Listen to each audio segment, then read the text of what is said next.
And Carl, over to you. Right. Good morning, everyone. We are so excited for our third episode of our exclusive use area webinar series. As previously on the EUA series, different types of EUAs and their financial aspects were discussed. In this third episode, practical examples of issues in EUAs will be highlighted in the form of a Q&A. If everyone could please stay on mute, that would be appreciated, as there's a lot of us this morning. This week, we will be joined again by our guest speakers. And if you have any questions, feel free to leave them in the chat or email them to me. I'll post my email address in the chat. Not sure if you've seen the upcoming Pretoria Let's Get Physical event on the 20th of September at 8:30 at the Waterkloof Golf Club, but be sure to register as space is limited, and we hope to see you there. We also hope to see everyone at the NAMA event on the 12th to the 14th of October at the Pretoria Hotel in Stellenbosch. For more information, the link will be posted in the chat as well. The session is recorded, as you can see, and will later be published on our websites and YouTubes. Be sure to subscribe and turn on post notifications to be notified when our future videos are posted. Please also sign up to our newsletter if you haven't already, and we hope that everyone enjoys this week's episode and finds it educational.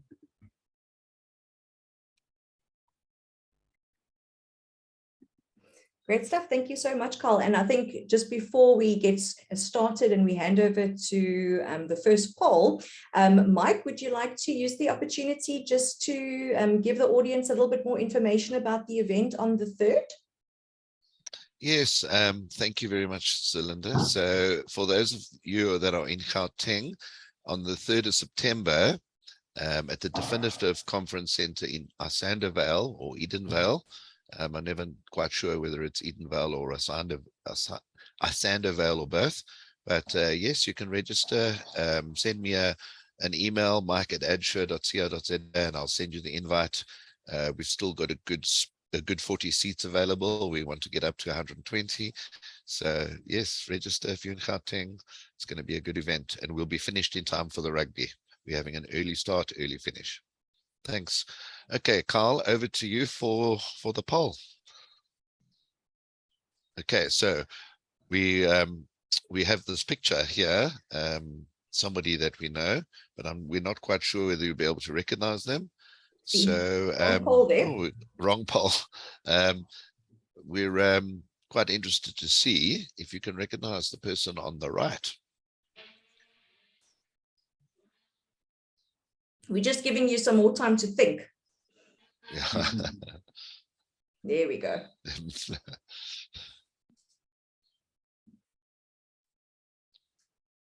That person.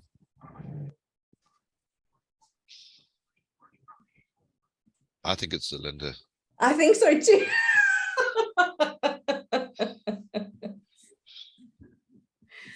Awesome. For the people that think it's me, you can see that person is quite thin. I'm actually much fatter than that. Huh? I was thinking the same about myself. I was feeling quite complimented there. Mike, it might be a photograph of about 6 months ago.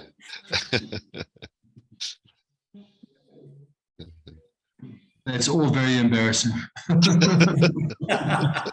I'm liking Nicole's post there saying Zerlinda after a long night with Ollie. It's true. it's okay. Right, Carl, you're going to end the poll. Okay. Okay. Right, so you can see clearly Michael Schaefer. Michael spent the weekend out doing the Baviaanskloof, something or other with bicycle. We are really impressed with him. Well done, Michael. Just congratulations this morning. Definitely not me, for those of you who thought it was me. What we do to stay sane. Okay, let's get on with it. We've got a lot to get through this morning. Okay, so I'm going to kick off because it's the first question anyway. So we're going to start off in Cape Town. I believe it's a nicer day in Cape Town today, not rainy like last week. and then we're going to move to some other examples and questions. So as we had planned, it is largely a question and answer day. Quite a lot for Zerlinda and Abrie to answer.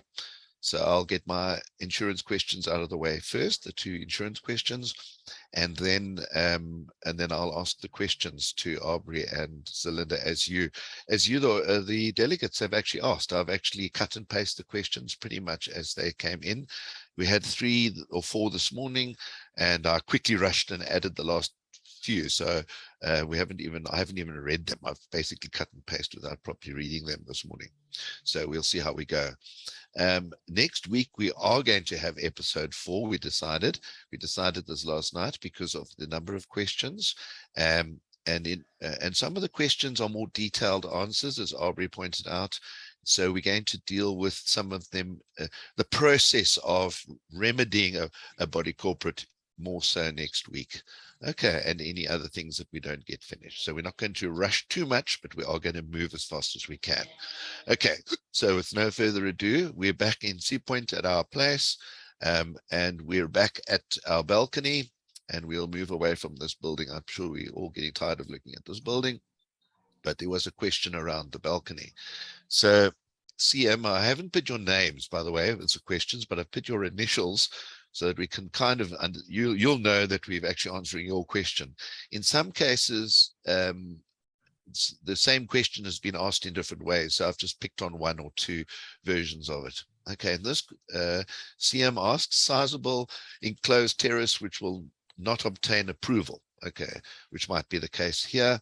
Insurance company is aware of the structure. Is there an obligation in terms, sorry, I can't read everything, in terms of how the body corporate should address the insurance aspect and how?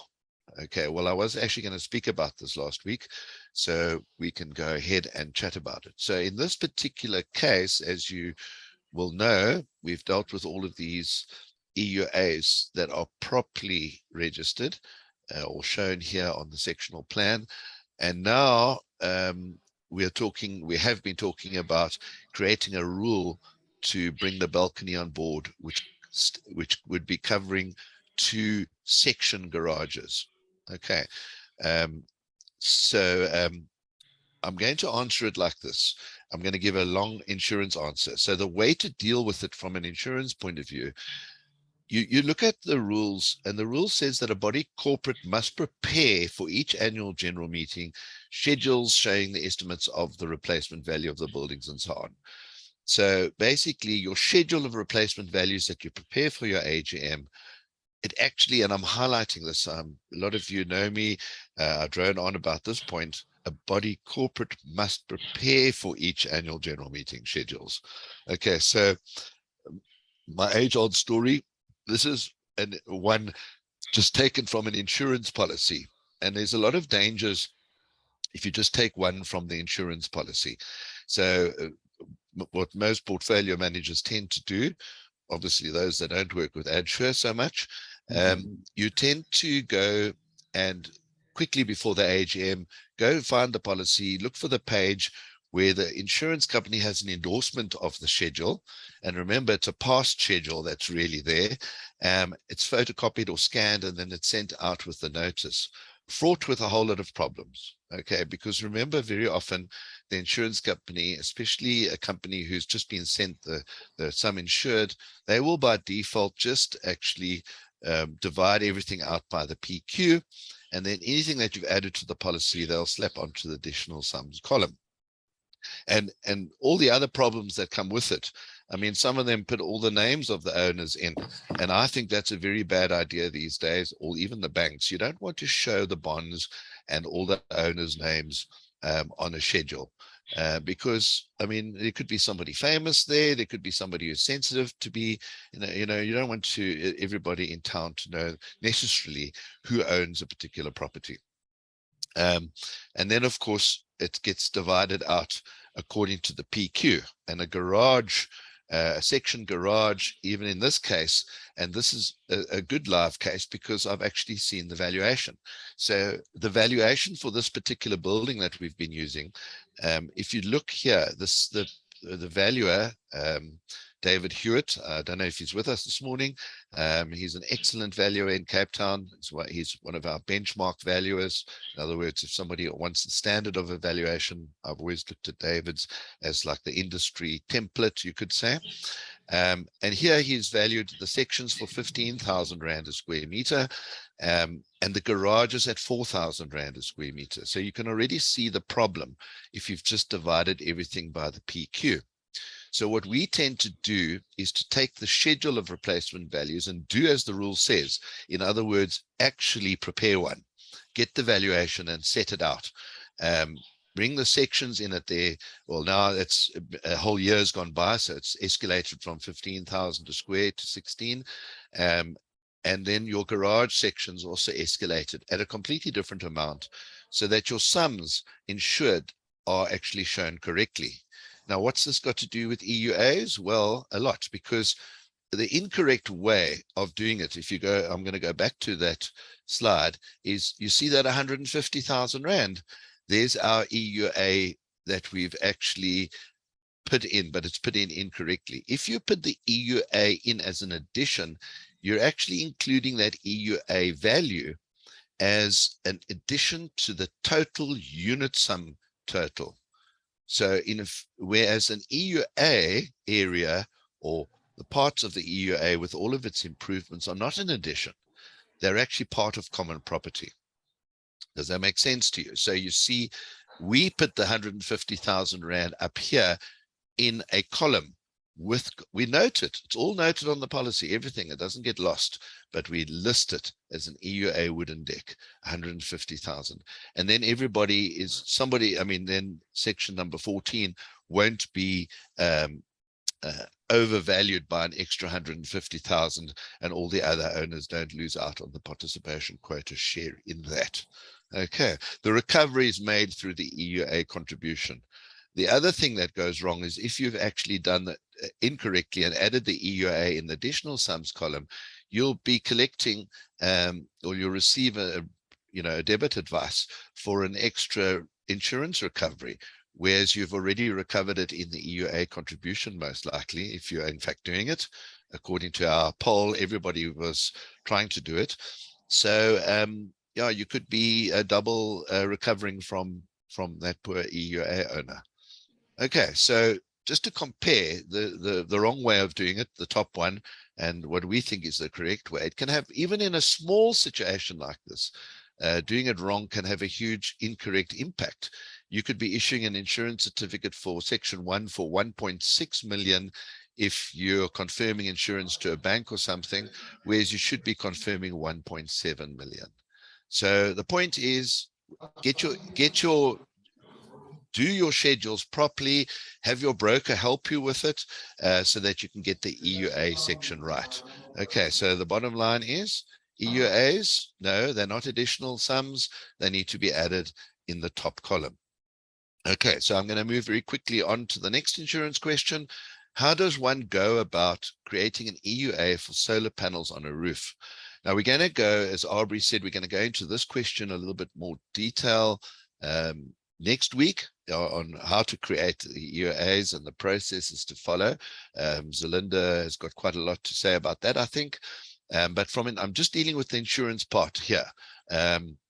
What we're saying is, when you split it, let me say when you split it, but this panel particularly, okay, I'm not worried about the hot water because rule 31 will deal with hot water system. But let's say you've got these panels here to go to batteries inside the section. That's what I'm more interested in, these big panels that then go and charge batteries. These panels belong to somebody. Now you've put them on an area of common property. If you've created an exclusive use area for that, which we think is a good idea, or one of the ways you can do it, and probably my favorite way, is because then you can actually pass on and collect the required contribution for that. How do we deal with it for an insurance point of view? What I do is I actually ask the client or the owner to split it. you don't necessarily ask the contractor or the solar company to split the invoice, but I split the invoice, or the owner splits it. So in this case, 9 panels and mounting structure was 35,000. The inverter, batteries and stuff was 103. In other words, this 103 is the additional sums. Those are the parts of it that are sitting in the section, and the part that perhaps has wires running around to the solar panels on the roof, which I would consider perhaps an implied servitude for part of that, but certainly part of the section. But the 9 panels on the roof, I would put on the common property and call it a de facto EUA if it's not, or otherwise EUA, but certainly it's on the common property. Okay. In some cases, I understand we do it as well. In order not to confuse it, we somewhat just add it to the additional sums column if it's just 1 or 2. So it's not going to have a terrible impact, just so that people don't start asking too many questions. Okay, so there's an example. I put it there, EUA 31 solar panels, and it's there, rather than in the additional sums column. Okay, then sorry, I'm talking a bit of rubbish, but that's the common property portion, and the other portion, I don't know if you can see it, it's at the bottom highlighted, 103,000 as the additional sum. This is perhaps a little bit of splitting hairs, but I am just showing you what we think is precisely the correct way of doing it. It's not necessarily the way we do it from a practical point of view always. Okay, but your broker does need to understand the difference and understand that those things need to be insured correctly. Okay, so there we go. That's my part of the insurance so far, unless more pop up. But Zerlinda and Abrie, here comes the first one. I know we're going to discuss this more next week, but let's kick it off. What is the exact process one follows and costs involved in regularizing de facto EUAs? Abrie, do you want to go first? Yes, perhaps I can just give a quick background on the 2 ways that we can do that. And next week we can go a bit into more details of how you would choose which one you would like to use.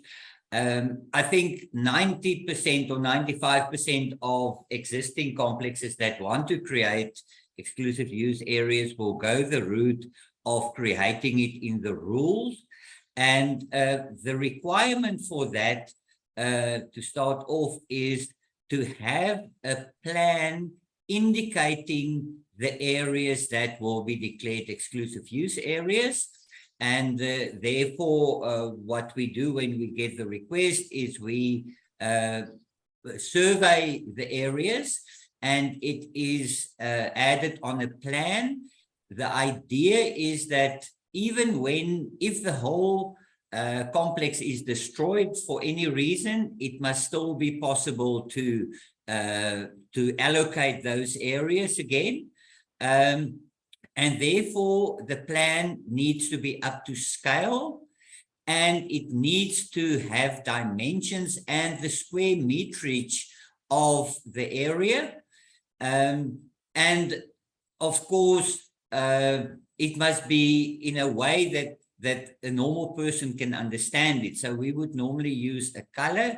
And then very important, on the plan, it must also be indicated what this exclusive use area is for. So you will, for instance, have a garden color or indicating as a garden area or as a parking area, or then for solar or for anything like that, it must be indicated on the plan. So in principle, it must be a plan that there's no doubt of to which section the exclusive use area is allocated. And then, of course, and that's where Zerlinda come in, there will be rules governing those areas that was created on the plan. The plan with the rules is then submitted to CISOS for approval, and the exclusive use areas come into being after it was approved by by CSOS. Zerlinda, do you want to add to that?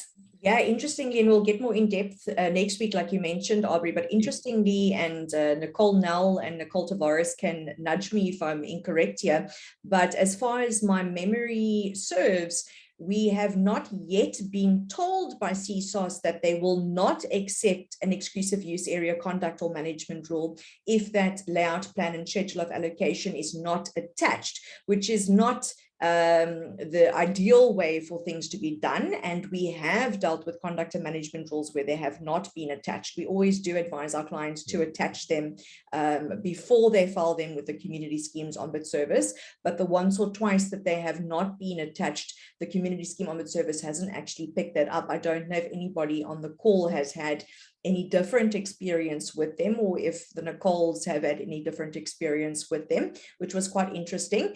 And we often see in practice as well that the layout plan and the schedule of allocation is actually incorporated into one document, which you kind of indicated that would be okay. Is that something that you would recommend to your clients, or is that something that you prepare, or do you prefer it to be two separate documents? I personally prefer two separate documents, but I also don't really have an issue with it being on one document.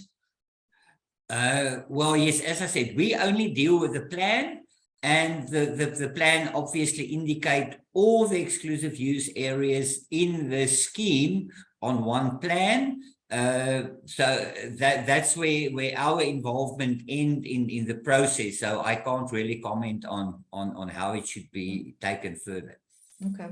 Yeah, it's an interesting thing, exclusive use areas. We're also finding, and I know this sort of goes beyond the question, Mike, but maybe a little bit of a tantalizer for next week, is we often get the question about, which version of exclusive use areas members should go for. Should they go for conduct rule-based, management rule-based, or registered?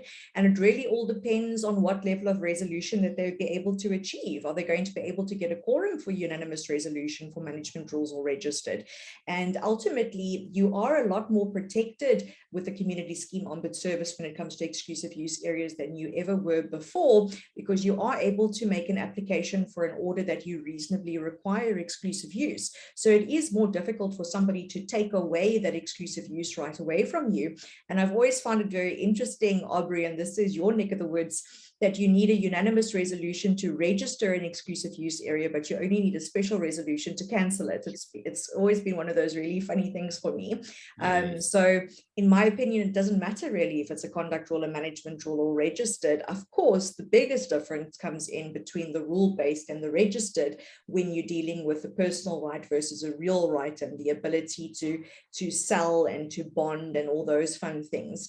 But then it complicates matters, because the moment the section gets sold without the registered exclusive use area, that vests in the body corporates, and then there's a whole other argument on our hands that we have to deal with. Very, very good question. I think we can talk about it all day, which we have done in the past. So let's leave that for next week. Okay, then I think just take it one step back quickly, and then we'll move on to the next question. What I found, a lot of things coming through and on social media after this webinar last week on episode 2, we bandied the word de facto around quite a lot, and it came to light that it caused a bit of confusion, because we've got the registered, and then we've got the rule created of the two main types, and there is a perception among some of the delegates that de facto is a third way, but it's not. Okay, so Zerlinda, maybe you can explain the word de facto by definition, first of all, and why we call it that. It comes from our dear old friend Tertius Marie's idea of just describing it, etc. I'll leave that to you to explain.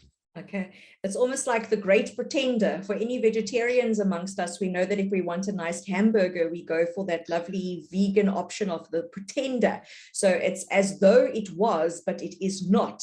So it is looks like an exclusive use area, it acts like an exclusive use area, it is only used by one owner of a section or one particular section, you know, it quacks like a duck, it walks like a duck, but it is not a duck, it's not an exclusive use area. So if we had to look at the rules, it's not allocated in terms of the rules, it's not mentioned in the rules. If we had to look on the sectional plans, it's not delineated on the sectional plans. If we had to look at the title deed, it's not reflected on the title deed, it's not a notarial deed of cession. But if we had to walk around the scheme, there it is. It's a garden. It's got a wall around it. It's got a gate. The gate is locked.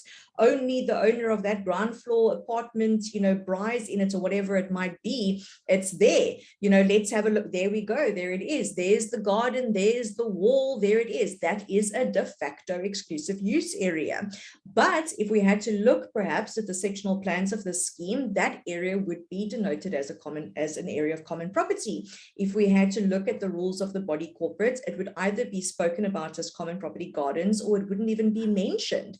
So we speak about de facto exclusive use areas when there are parts of common property that are used as though they were exclusive use areas, but legally they are not exclusive use areas.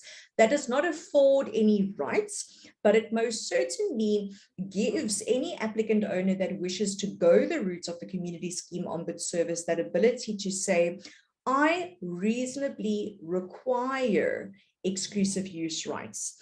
Nobody can access that except me. No owner is going to come and utilize that area except me. I purchased that unit with that garden area. I maintain that garden.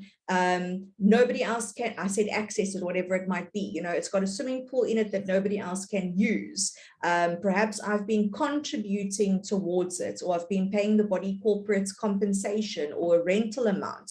So de facto is not a legal exclusive use area. It's not binding on anybody, but it most certainly creates a reasonable expectation that that area eventually should become an exclusive use area in whatever form. It could also be an extension of a section. So, you know, it just needs to be formalized. Yes, yeah. Perhaps I can just come in there from the side. I think the profession that keeps the de facto concept alive is our property professionals selling property.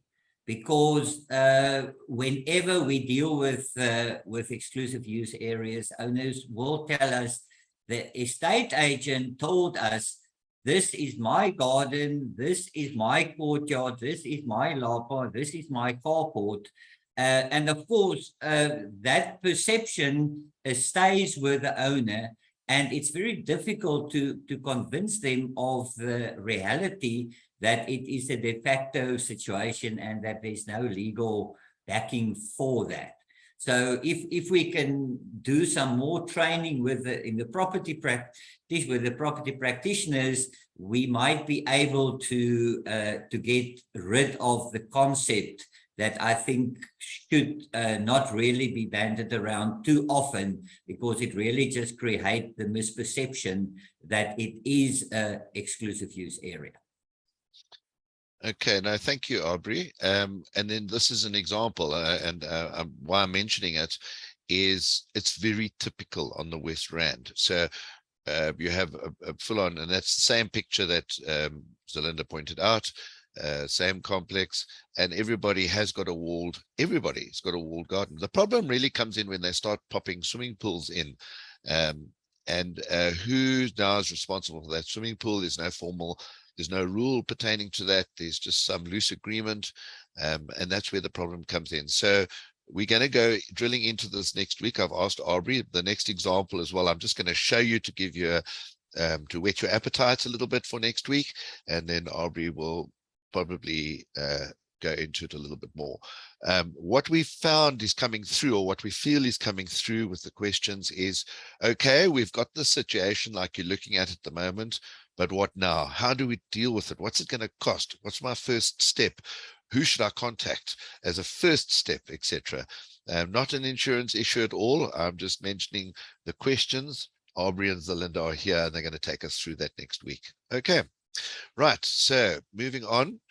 So that is the question. What is the exact process and follows and costs involved in regularizing? Following here, there's a more direct example. So what we have is a common property garage, or common property garages with semi-bathrooms, maybe a toilet, well, definitely a toilet and a geyser in each one, but they're de facto EUAs because nobody else can use these garages. So here's the plan. Abrie, I think you're going to touch on this a little bit more next week because it gets quite fun. We have a garage here, which is common property. Now, here's the section. One section of this whole complex of about 30 or so sections has a garage incorporated in the section. So one poor owner is paying full levy for the garage that's in his section or under his roof, and all the other owners are getting off scot-free for their garage and toilet and geyser. And it's quite funny, actually, because Clive, it's your one, who had mentioned to me your surname, but it's quite funny because old Clive, one of the owners, wanted the body corporate to pay the excess for the geyser in the common property garage that they were using, because they're saying, well, it's common property, the body corporate must pay. And then Clive made them very quickly change their mind when he suggested that the garden service and all the service providers would love to make use of his toilet and bathroom during the day. So yeah, no, that's fine. Body corporate would be interested in paying the excess. Oh, he quickly paid the excess and changed his mind. So yeah, there's some maybe non-legal ways of dealing with it, but I think that this is a good subject because here are the garages. You know, even if you did create a proper EUA, the questions that are going to arise is who would pay for the roof repairs in future, you know, and etc. And when people start doing different things between the common property garages and also claiming some area. Abrie, I think that's for next week. Hey, do you want to make a comment or two? Yeah. Mike, I want to put it back in your court. For instance, let's say a garage like that, that's common property, but that is used by an owner, is converted for another use. And let's say somebody use it to do some woodwork or some hobby with inflammable materials, and there's a fire that starts in that common property garage, and 3 or 4 of the units are damaged. Who will be responsible for the cost of that? Yeah, will the insurance cover it? So the insurance will only cover the garage for a fire on that nature if it's been being used for what its intended use is, which is to park a vehicle inside. The minute you start doing all sorts of flammable stuff, you definitely have a problem. Woodworking particularly, I mean, we've seen a whole building burn down because of a woodworking risk that wasn't disclosed and the insurance not pay. So definitely keep an eye on what people are doing. I mean, you don't want to go spying on your neighbors, but let the owners know that the garage must be used to park the vehicle. You know, of course you can keep the odd thing. The odd guy's got a workbench and he does the odd thing. That's different. But when you start bringing oxygen and acetylene and all sorts of things into your garage, it changes the picture somewhat. Yes. Just the next phase of the question. Let's say 3 other units are destroyed. Will the body corporate be responsible for the cost of repairing those units because there will be no insurance, or will the insurance cover those units, although the reason for the fire was not in line with what the insurance was for? Is the risk for each owner that he might be in for 200,000 or 300,000 rand of cost to fix it or not? Yes, look, I can't say categorically because it depends on the policy wording and what the insurance companies say. They would, yeah, no, of course we'll be lenient there. When it comes to the crunch, you don't want to then be testing them, just based on some sort of loose sort of assumption. Yes, it must be used for what it is. So there is that risk, definitely, that the insurance company won't pay for all 3 garages. The insurance companies have, my experience has been, and I haven't had a big one, but on the smaller ones, which when I say smaller, a big one for the owner and then relatively small damage caused to the adjacent, they have been lenient on the adjacent sections because they didn't want to prejudice that owner. Okay, so there have been, and I'm not talking about the big insurance companies who just throw in the odd sectional title policy. I'm talking about the specialist sectional title UMAs. They've been more understanding of the fact that the owner next door shouldn't be prejudiced because of the naughty owner in Section 1 or whatever the case might be. Yes. Okay. Was that a bit of advertising, Mike? Just saying people should rather deal with specialists, or was it just coincidental? Not really advertising, because I'm speaking for all brokers here, but certainly a good ad for the UMAs rather than the larger insurers. So the likes of CIA, CIB, and Santam Real Estate, they really do understand sectional title better than some of the others. Okay. All right, next question. Okay, so this is quite a coincidence. So JB, I don't know if you're with us this morning, but I think there might be a slight coincidence here. I actually took these photographs recently at a building, and when I saw your question come through, I wondered if it was for the same building that I'm busy looking at. So also on the web up in the West Rand, I don't know why the guys in the West Rand love their LARPers, but certainly here's one. Obviously I'm an insurance guy, so I'm as beautiful as it looks. Just see wires and things. Now it's all apparently fine from a fire containment point of view, but it's there. Okay, and it's a big one. And I am going to jump forward to this slide quickly. So looking at from above, we're looking at this one, I think, yeah, number 8's one, and then number 1's.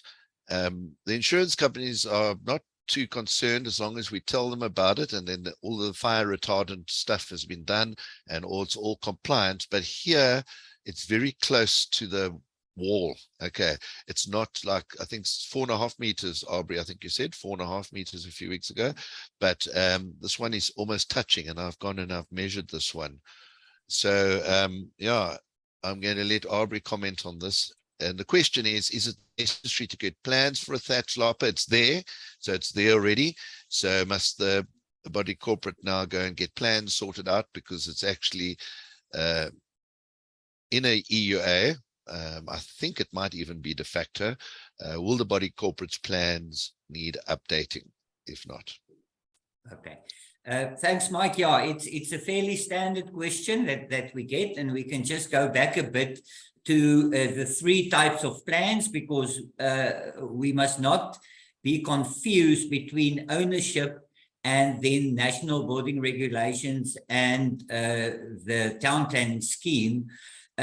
Firstly, all structures, temporary and permanent, and this is definitely very permanent, need building plans. So no matter if it's at your private home or in a complex, a LARPer will always require plans with extra requirements, and that differ a bit from council to council, but typically when it's bigger than 10 square meters, council will require a rational fire design, purely because of the risk involved in it, and it is supposed to be 4.5 meters from any border or any structures, but that is never possible. So in most cases, that will be a requirement.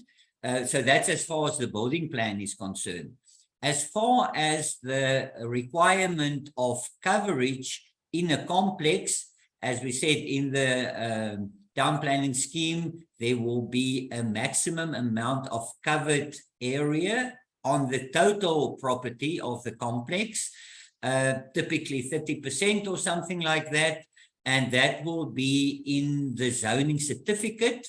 You will find that information, and it might be that this covered area might push the complex over its 30% coverage limit, and therefore definitely trustees and the body corporate should really look at these things very carefully before they approve them or just accept them. And then, of course, what we discussed is ownership. Now, typically, as Mike said, this is possibly, most likely, a de facto exclusive use area. That means it is common property. And the problem normally occurs that when an owner wants to use it for his own private use, it's his. When there's a fire and there's damage and there may be claims, then it's common property. So it is very important, especially for lapas, as well as for windy houses that have fire hazards and have other requirements as far as a fire is concerned, that a body corporate makes sure that plans is approved for it, and that all the requirements for it have been met. And therefore, what you really need is a certificate of occupancy for any of these structures. So only having the plan with the requirement that that the thatch must be sprayed, for instance, that there must be a parapet wall behind it to prevent, if there's a property next to it, if a lapa starts burning, the first thing that happens is the burning grass starts sliding down. And therefore, if it hangs over the wall, you will just send the fire immediately to your next door neighbor or property. So they will insist on a parapet wall to contain the fire to the side. And yeah, so then it's important, after the plans have been approved, that it is inspected to see that those requirements have been met.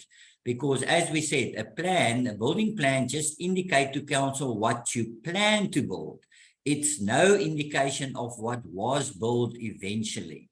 So definitely the answer fairly easy. You need to have building plans approved, no matter if it's exclusive use area, common property, or if it's part of your section, you will always need to update the building plans. And if it's a requirement and it normally would be to make the necessary changes to the site development plan, and that's where the coverage and those type of things will come in. Great, thank you, Abrie. We've got quite a few to get through, so next one.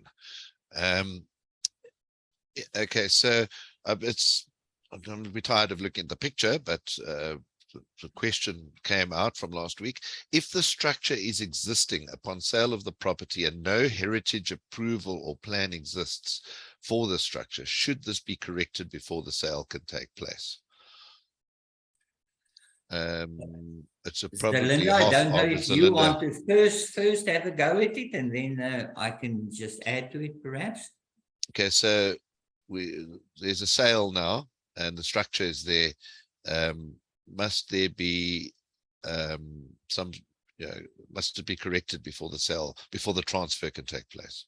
Let's say before the transfer can take place. So I would like to drag Michael in here, not so much with his current experience, but with his experience previously in his past life, because I know from my experience as a managing agent, we often try to withhold the levy clearance certificates until these types of things are rectified, knowing that we can't, because there are not funds outstanding per se. Michael, have you ever successfully been able to get something like this rectified with the threat of withholding on to a levy clearance certificate in a body corporate? Zerlinda, no, only for outstanding levies. Good managing agent. Yeah. Okay. If that's the final answer, I can perhaps just put in my opinion on it as well. Now, according to the national building regulations, of course, those structures need building plans, and in the process of obtaining those, council will insist that if it's a heritage building, that approval is also obtained. If it was not obtained, basically, as far as council is concerned, it doesn't exist. So there's no approval for it. And the new owner that have bought the problem is now 100% responsible to have it rectified. One of the issues that makes it a bit more difficult to understand is the fact that, and I'm not a conveyancer, but there's no restriction on the conveyancer transferring a property without approved building plans.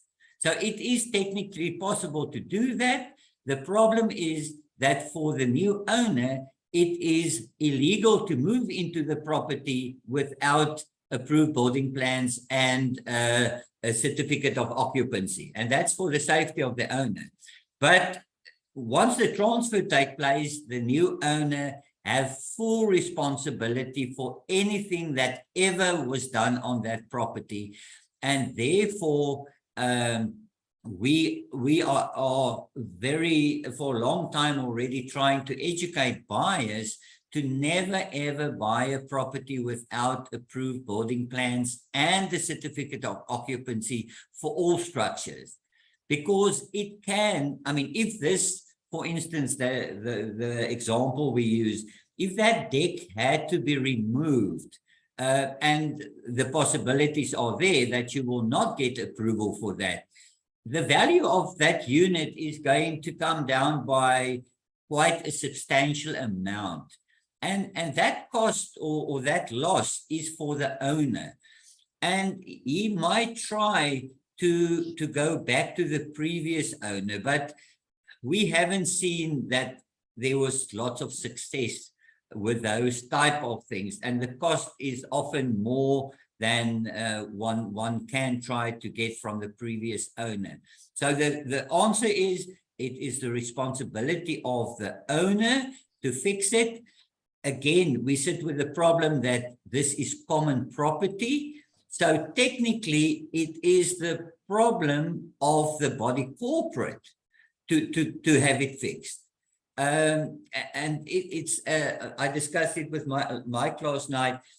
There's some questions that don't really have a proper answer because we are trying to work with a situation that is fundamentally flawed according to law. So if it was part of a section, of course, you can make it the problem of the owner.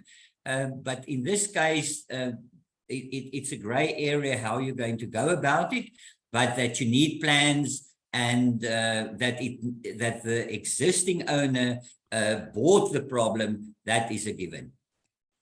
Okay, can we move on? Yeah, Thank sure. you, Abrie. That was an awesome answer. There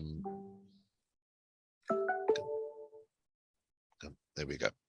Okay, quick answer on this one. How long are municipality approved plans valid for? I know we spoke about this at a recent event, but please let everybody know. ES asked the question. Yes. Okay. If new plans are submitted or plans for extensions, those plans are valid for a period of 12 months only, but it is once activated by a building inspector. So if you get one inspection from your local building inspector, the plan becomes open, and for as long as we know, it will be still valid. So it's important, and normally the building inspector will come out as part of obtaining the certificate of occupancy. So that process should be started within 12 months. After that, the plan is null and void and you start from scratch. And therefore, the danger of only asking for building plans when you purchase a property means that those plans could have lapsed and they have anyhow no value. Okay, so back to the EUA diagram that I'm assuming that when we're preparing it for a rule-based, it was mentioned that the diagram should be done by a professional. What constitutes a professional? LL asked the question. Yeah. if I understand correctly, it refers to the plan. And I think a professional will be any person that can follow the instructions of what needs to be indicated on the plan and can do it with a high level of accuracy. Nowadays, everything is done electronically on a CAD program. So the program do all the measuring, and so I think anybody that can produce a plan that fits the requirements can be seen as a professional. There's no, of what I know, there's no requirement that you need to be registered at any, at SACAP or any of those organizations. So yeah, I think a professional doesn't mean to a registered person. It just means a person qualified to provide that type of plan. Okay, and then let me just extend it just in case Louis wanted more depth there.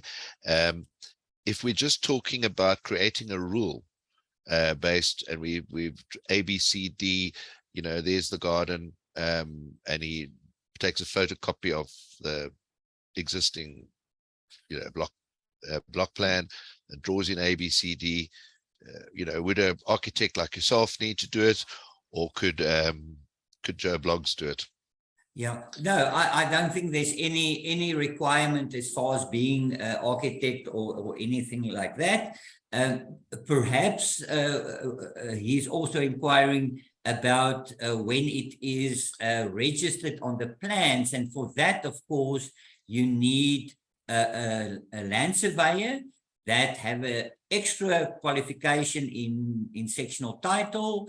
It also states an architect, but it is typically not the type of things that architects do. There might be one or two that I don't know of, but it is a survey function if it needs to be done by the land surveyor, and it's not in the rules, but it is what we call the first prize exclusive use area that is will be indicated on your sectional title plans, because that will work with coordinates, and that must be done by a qualified land surveyor, but not the rule-based one. Fantastic. Okay. This is an interesting one. I put NO, by the way. It doesn't mean the answer is no. The answer, we're waiting for the answer. So she is asking, NO asks whether EUAs can be prescribed. I actually went back and asked her, and Nola said that it's if somebody has had, let's use the example of a de facto EUA, and they've had their arms around this and captured it, you could say, as Abrie quite rightly says. After 30 years, do they get to own it like they would a piece of land somewhere as a squatter? No. Zerlinda? Yeah, no. The question is there. A simple answer to that is no.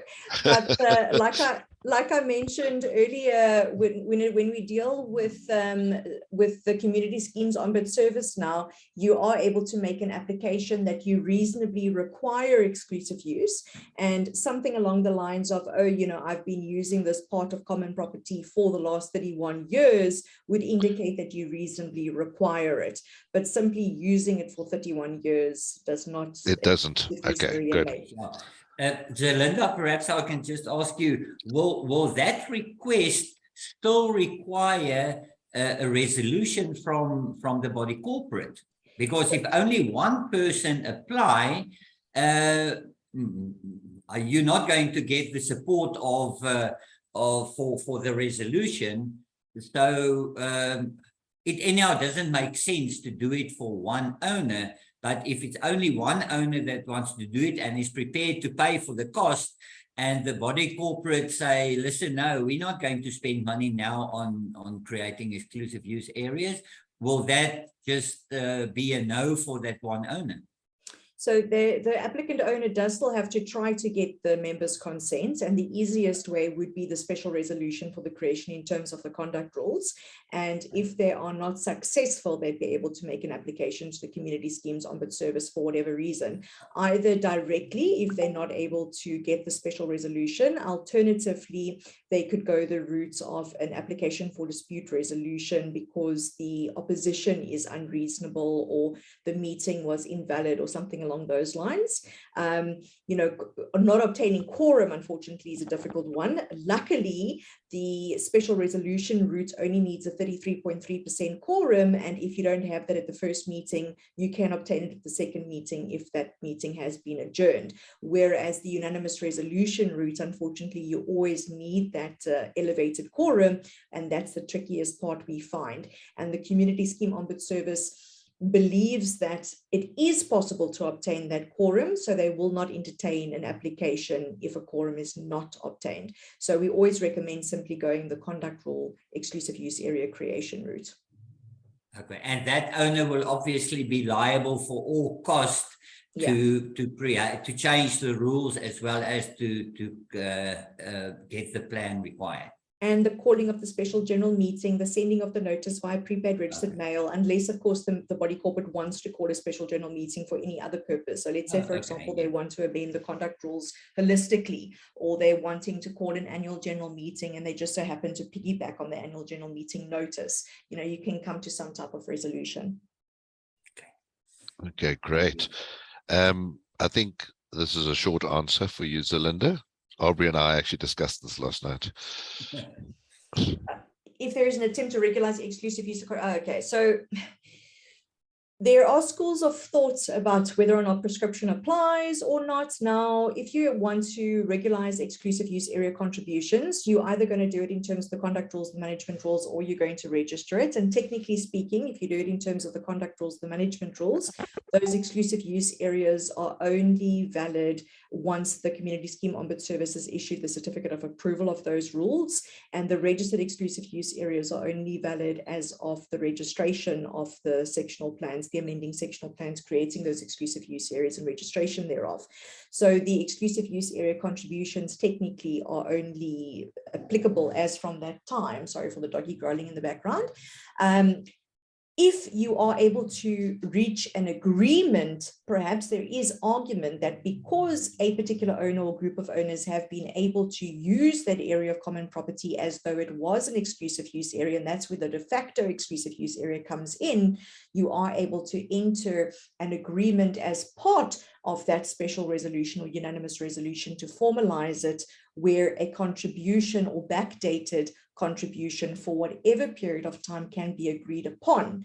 That can then be formalized either as part of a memorandum of understanding, or it can be if the parties aren't going anywhere, or a lease agreement, again, if the parties aren't going anywhere, a once-off like lump sum type of payment. But generally speaking, the parties sort of like draw a line in the sand and say moving forward. And what they also generally do is they make an interim type of arrangement that as from the date of the passing of the resolution until such time as the CSOS approves the rules or the sectional plans are registered, a contribution will be payable up until such time as registration or approval, at which point in time the contribution is now a legal requirement. That does, in my opinion, need to be documented either in terms of the rules or a lease agreement or an agreement of sorts, bearing in mind that if there is a sale, that lease agreement is not binding on the successor in title, and the memorandum of understanding of sorts is also not binding, but the rule would be binding. The rule, however, needs again to be approved by the CSOS, so that's not binding until such time as it's approved by the CSOS. So really it comes down to a bit of a gentleman's agreement, which can be relatively tricky, but straight answer, there is no answer. It does come down to an agreement and a resolution of sorts between the parties. If an owner has used that portion of common property, they have essentially been enriched by that, and they should be contributing on that, but the area should have been formalized as well. And Abrie mentioned earlier that the body corporate is responsible to ensure that it is formalized. I believe the applicant owner is responsible, but at the same time, the body corporate has the responsibility to ensure that the provisions of the act is upheld. So it is a compromise that has to be reached. So perhaps the clean slate option is the cleanest. In practice, what we see most often is the agreement that in the interim, until such time that it is formalized, there will be a payment in the interim, but generally not backdated. Thank you. Okay, we're pretty much on time. I don't know what you think. Should we go 10 minutes further and then carry on with the questions next week? We've got quite a few to get through. Any consensus there? Yeah, let's do another Let's one. do 10 minutes. I'm not aware of any other webinars next, otherwise I would shut it. And then we'll carry on with the questions next week, because there's some good ones, and it doesn't pay to rush through the questions. I think it pays to properly interrogate them, and then we all get the benefit from the question. Okay, so we've got EUA levies for EUA gardens charge per square meter derived from a budget costs related to the maintenance costs of the areas, including a gardener, of salaries, equipment, etc. Are the trustees rightful in this way of calculating the levy? Michael, this is a little bit of yours, I think. So at least we've got a question for Michael today. Although you did speak to this last week, I know, I remember, but as Abrie said, sometimes we need to look at the question again, perhaps asked in a slightly different way. Michael, do you want to provide some input? Yeah, that's fine. So I think I think so long as there's a reasonable sort of computation in terms of getting to the EUA levy, I think it's fine. There's some logic has been, has been sort of applied, and it's logical, and in my opinion, it should be sort of presented to the beneficiaries of the EUAs, and yeah, so I think it's perfectly fine and reasonable. Yeah. I don't know if that answers it. But yes, it does. I think there's the second part of the question that relates to where a developer kept out a real right to develop more units.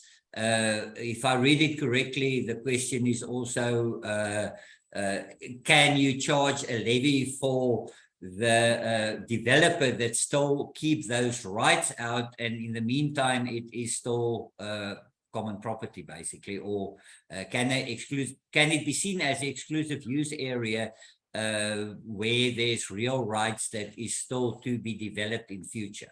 I think that was the second part of it. It's another question. I think I've put it as another question.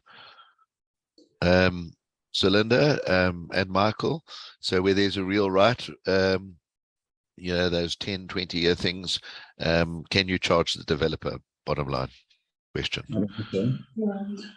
No, I don't think so, Mark. I also don't think so, but I don't think so, no. I'll do the asking. Easy, you can answer. As far as I understand it, to charge a levy for exclusive use area, there must be a definable square meterage attached to it, and there is just no square meterage attached to the exclusive use right of extension. Okay, the second part here is we're going to the mulberry bush that Zerlinda discussed 2 weeks ago, but let's talk the common situation. We do have an EUA rule or otherwise, but what you have is a garden service that comes around every Friday to mow the lawns and everything, and they just go into everybody's EUA and clean it out, and give it a mow and a little weed eat. Most bodies corporate just don't bother to recollect that. Is that fine? No, it should be included in the admin component of the EUA contribution. Should it? So is garden services maintaining, or is it cleaning? I think it's maintaining. I think it's one and the same. But again, I mean, we could sit and I suppose we could debate it ad nauseum. But my personal opinion is that cleaning is maintaining. So I would include it in the admin sort of contribution of the EUA. And again, it almost then goes back to the first part of the question, where some logic has been put into the computation of the EUA contribution.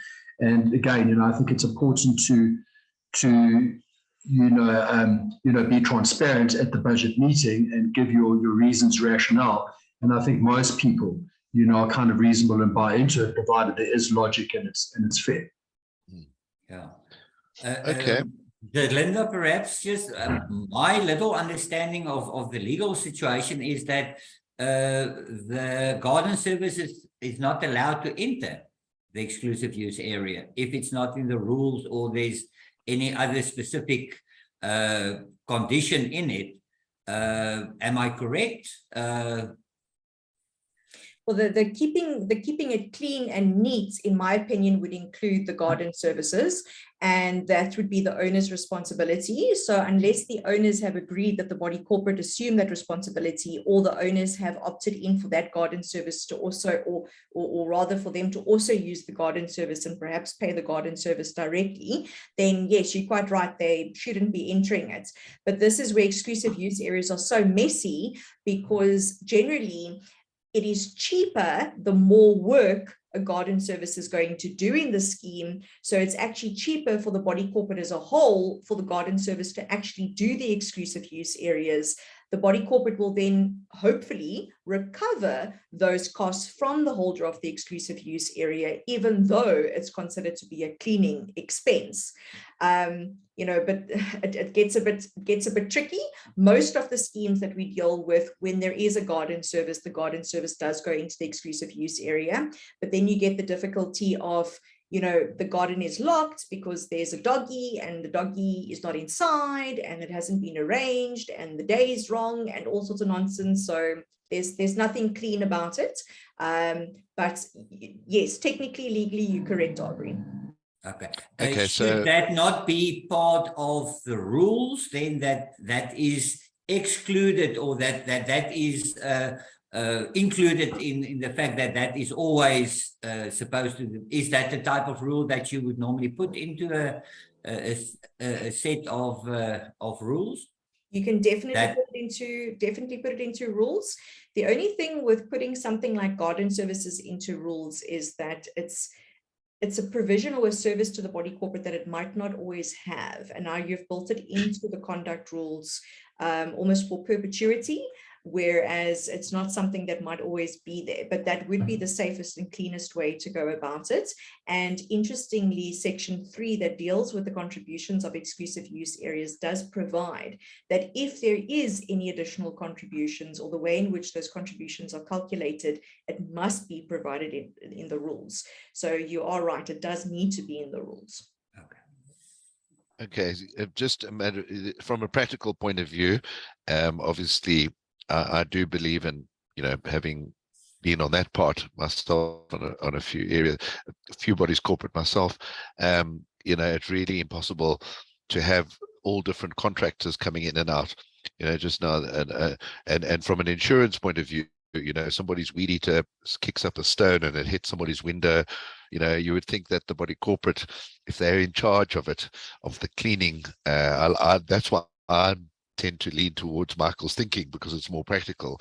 You should be contracting with a garden service that has all of the OHS and insurance things sorted out, so that when they do cause damage to somebody's brand new Porsche, they can afford to actually fix it. Okay. So I think that's the last question. Just one addition there. I think, very definitely one needs to be practical about these things. And, on the EMA buildings that we've got, where we're regularizing the de facto EUAs, the practical reality is that staff and garden services are already maintaining and keeping them clean and so on and so forth. So, my personal opinion is that, the owners have already agreed to the access, and all we're trying to do is kind of regularize it. And then it goes back to, being open and transparent about the EUA contributions, and, giving the logic, giving the breakdown, and, getting the owner buy-in, which then almost, gives de facto consent to enter into those agreements, into those areas to do the maintenance and the cleaning. But John, I think, let's keep, try and keep it simple and practical, which I'm sure, most of the MAs will agree with. So we've got the correct legal answer from Zerlinda, and we've got the practical answer from the Mikes. How's that?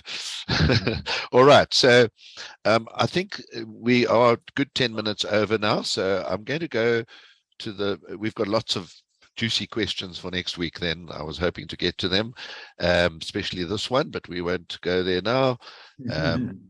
But I think for today, we did promise that if you attended three